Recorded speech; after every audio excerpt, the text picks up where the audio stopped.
la paix. Mais tout de suite, nous accueillons notre invité Momar Ndiaye, ce Dakarois qui joue actuellement en Ligue 1 au Luxembourg est né dans une famille de footballeurs. Il a fait ses premiers pas dans un centre de formation du Sénégal avant de partir en Europe. Il a raconté son parcours à Lionel Cauchois qu'il a rencontré à Metz, dans l'Est de la France. Bonjour Momar Ndiaye. Vous êtes footballeur professionnel franco-sénégalais. Vous avez fait une belle carrière en France et à l'international. Vous jouez actuellement au FC Rodange, au Luxembourg. Vous avez créé Cœur de Yarrar, une association qui vient en aide aux jeunes Dakarois. Racontez-nous votre histoire. Comment vous en êtes arrivé là? Bonjour, je suis Momar Ndiaye, comme vous l'avez bien dit. Je suis actuellement joueur de foot au FC Rodange, au Luxembourg. J'ai créé l'association Cœur de Yarrar pour venir en aide aux enfants de mon quartier, qui me tient à cœur parce que c'est un quartier qui m'a tout donné, que j'ai envie de rendre la monnaie. Si moi aujourd'hui je suis devenu un homme, c'est grâce à ce quartier parce que j'y ai tout fait.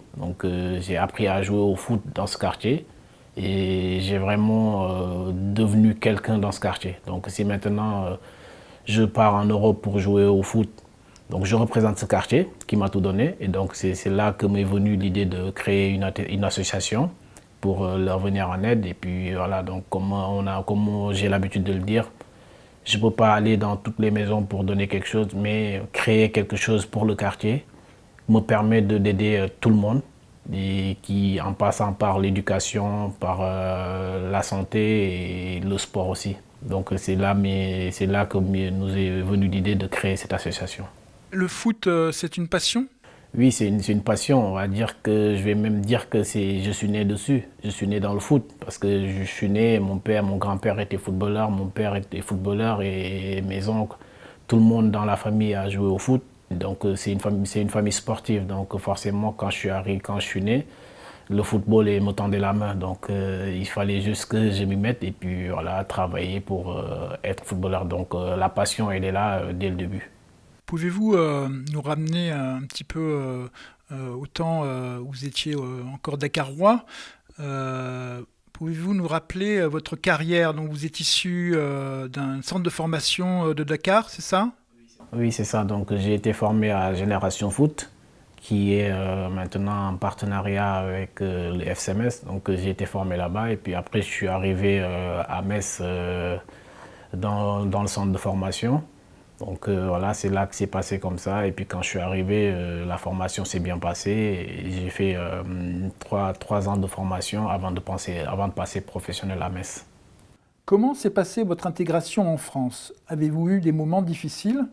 Bon, l'intégration s'est bien passée. Quand je suis arrivé du Sénégal, j'ai intégré le centre de formation du FCMS. Et il y avait du tout. Et du coup, l'intégration s'est bien passée. Le groupe m'a bien accueilli, le centre m'a bien accueilli. J'ai été bien logé. Et puis, je faisais tout ce qu'il fallait là-bas. Ça, je dirais en gros, ça s'est vraiment très bien passé. Après, des moments difficiles, oui, j'en ai eu parce que je venais du Sénégal tout jeune, j'avais 14 ans, 15 ans. Forcément, c'est un nouveau monde que je connais, que je n'ai pas connu, que maintenant je vais connaître. Forcément, ça me manquait d'avoir la famille à côté, puis d'avoir les habitudes que j'avais au Sénégal, que j'avais plus ici. Ça, c'était des moments difficiles. Il m'arrivait de finir un entraînement et d'avoir mal au cœur, de pleurer, et puis de prendre le téléphone, d'appeler ma mère ou mon père. Et puis voilà, ça, c'est des moments difficiles, mais c'est quelque chose qui m'a appris à être un homme. Parce que de vivre sans ses parents derrière, c'était important aussi parce que c'est juste pour dire, un conseil aussi, on peut dire ça, on n'aura pas tout le temps les parents à côté. Forcément, à un moment donné, on doit apprendre à vivre sans. Et ça m'a permis d'être un homme. Vous n'avez pas oublié votre ancien quartier. Quelles sont les raisons de votre engagement? Les raisons de mon engagement est que j'ai envie de rendre au quartier ce qu'il m'a donné. Parce qu'aujourd'hui, si je suis devenu un homme, c'est grâce à ce quartier. C'est le quartier qui m'a fait, c'est le quartier qui m'a vu naître, c'est le quartier qui m'a fait grandir, c'est le quartier qui m'a fait comprendre beaucoup de choses. J'ai envie d'aider ce quartier-là. Parce que, comme on dit en Afrique, on a cette idée d'entraide. On est toujours là à s'entraider. Donc, pour tous les besoins que quelqu'un a, si toi tu peux le faire, tu le fais. Donc, moi, j'ai envie de rendre de rendre ce que ce quartier m'a donné. Et donc, voilà. Donc, comme j'ai toujours envie de dire, mon cœur est est pour ce quartier. Mon cœur est aux habitants de ce quartier. J'ai envie de tout leur donner pour tout ce qu'ils m'ont appris. Donc, ce quartier, je lui dois beaucoup. Donc c'est ça qui me permet aujourd'hui d'aller de l'avant et de toujours revenir dans ce quartier et pouvoir les